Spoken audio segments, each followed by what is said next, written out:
What is up, guys? It's your boy Rick Kakis, and today I was just able to craft, as you can see, the Aberrant Action Special Sidearm just added into Destiny 2 within Act 2 of Episode 1 Echoes, which launched today. Now, this weapon is a very big deal. In fact, I think it is now one of, if not arguably, the best overall weapon in all of Destiny 2.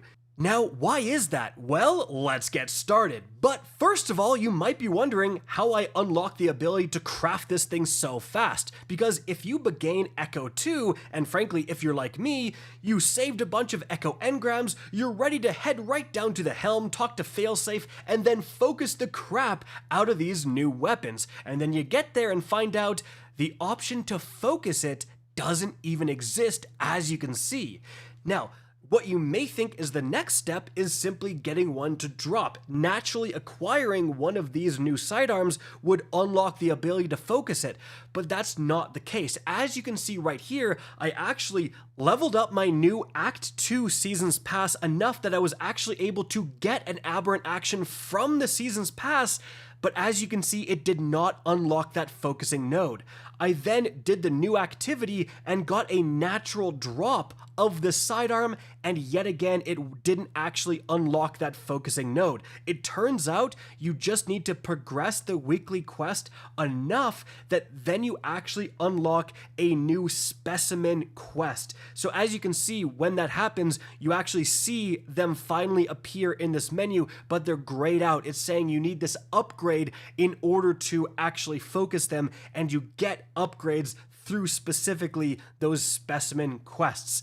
However, I never actually did that. In order to get mine, it was a combination of just farming the new activity, getting the natural drops, and then I saved a bunch of the deep sight harmonizers in order to use them on this particular weapon because I knew it was going to be so incredible to unlock the crafting variant. But a very, very important tip here, guys, once you do earn that natural drop, guys, once you do see these weapons grayed out, then as you can see right here, you can actually gamble on the random weapon engrams and you can get the new sidearm from it. So that's what I was able to do. I just got lucky and I got a few from the random attempts before I even unlocked the direct focusing, and I was able to, get the red border on one of them, deep sight them, and that was enough to unlock the craftable version. So just keep that in mind. It's not going to be quite as simple in terms of acquiring as maybe a lot of people thought.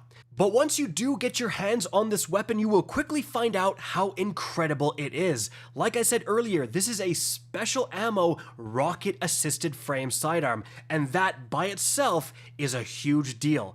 The most used weapon in Destiny 2 for PvE is the Call, which is a strand rocket-assisted frame sidearm, and not too far behind that is the Indebted Kindness, which is an arc rocket-assisted frame sidearm. This weapon archetype is unbelievably good. However, part of the reason the Call sees so much play is because it's relatively easy to acquire. It drops from the Pale Heart destination, and it was the only craftable rocket-assisted frame sidearm in the game, so you can eventually guarantee you get the God Roll. Until now. The Aberrant Action is also craftable. It's arguably even easier to acquire because it's just a seasonal weapon. It's going to be dropping from all of those seasonal activities, and so this is going to skyrocket in play. But what are you actually looking for when you get yours? So in the first column, you have a lot of great options. Strategist for more ability energy, Pugilist for more melee energy, you even have Ambitious Assassin, which is pretty sick here, but overall, I think the clear best choice is Heal Clip. You get a kill, which is unbelievably easy to do with this archetype. You reload, you get Cure ×2, and nearby allies get Cure ×1. So heal yourself, basically your entire health will come back with this, and then also heal your allies. It is so good.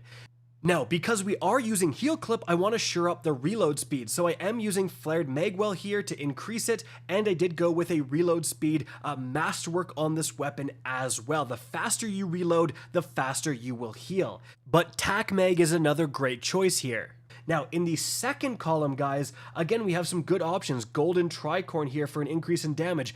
Demolitionist, Swashbuckler, actually a wombo combo with Pugilist for sure. Even Reverberation is quite interesting, but overall, what I went with was Incandescent, where destroying a target spreads Scorch to those nearby. So first of all, Incandescent by itself in a vacuum is unbelievably good.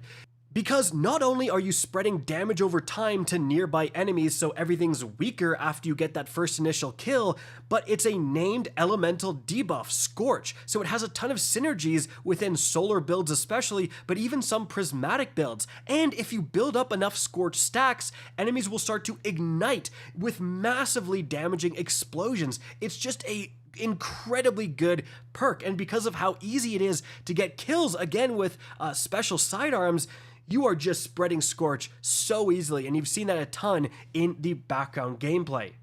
And one more factor for picking Incandescent, if you get a kill purely on Scorch damage and then reload, it will actually still activate Heal Clip. Scorch kills count as kills with the weapon itself, so you're just going to be able to get much more consistent Heal Clip activations with this combo. And so overall, again, I think that's the God Roll. Heal Clip plus Incandescent, and trying this God Roll out, oh, it's exactly as good as we thought it would be. The constant healing, the constant scorching, like it is so incredible. The only thing that is kind of a problem is that because you aren't getting something like Lead from Gold, and like how good this weapon is and how much you want to use it, you can run a little dry on ammunition. So make sure you do have those special ammo finders and especially those solar scavengers, because there's a new seasonal artifact perk that makes those even cheaper.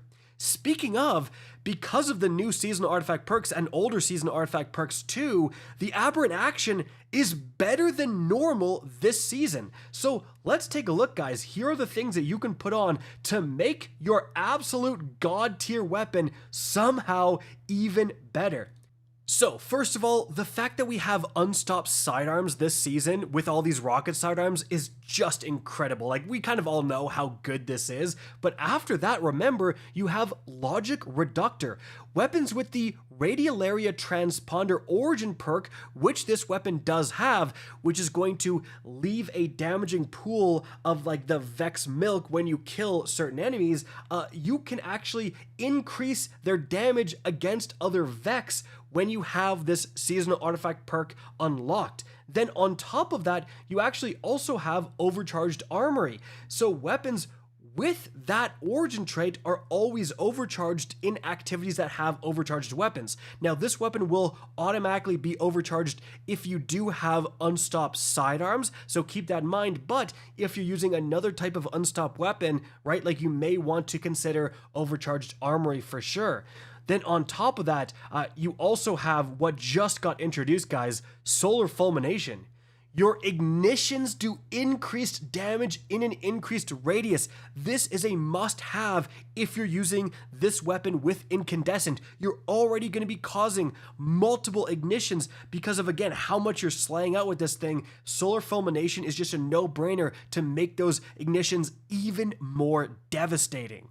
And so overall, guys, I would recommend crafting this weapon as quickly as possible. I think this is the new best rocket-assisted frame sidearm in the entire game. I mean, comparing it to the Call, it's just as easy to acquire. It's also craftable. That was, again, one of the big reasons the Call saw more play than the Indebted Kindness. You had to go and grind a dungeon to randomly get the God Roll for the Indebted Kindness.